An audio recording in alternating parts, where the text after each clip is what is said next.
ለየትኛውም ችግር መፍትሄ የምፈልጉ ከሆነ ለ30 ደቂቃ ለ1 ሰዓት ያለ ስልክ ቁጭ ማለት ጀምሩ። ያለ ስልክ፣ ያለ ሙዚቃ፣ ያለ ምንም ነገር ቁጭ በሉ።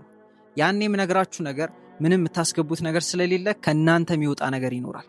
መፍትሄ ታገኛላችሁ። ነገሮችንም ክሊርሊ ማየት ጀምራላችሁ። ከፍርሃት ከጭንቀት ወጥታችሁ ማለት ነው።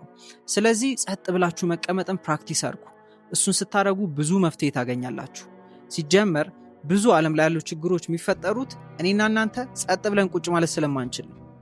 ቁጭ ማለት ብንችል ለ1 ሰዓት ብቻችንን መፍትሄ ማግኘት እንጀምራለን።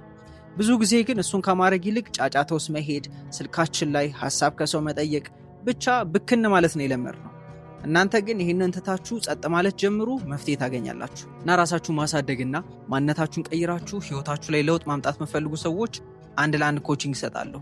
ፍላጎት ያላችሁ ራሳችሁ ላይ ኢንቨስት ለማድረግ ሬዲ ሆናችሁ ሰዎች ብቻ ኮሜንት ላይ አይደንቲቲ ብላችሁ ጻፉልኝ ወይም በውስጥ መስመር ጻፉልኝ። ክራይቴሪያውን ልክላችኋለሁ። ብዙ መፍትሄዎችን ጸጥ ስትሉ ታገኛላችሁ።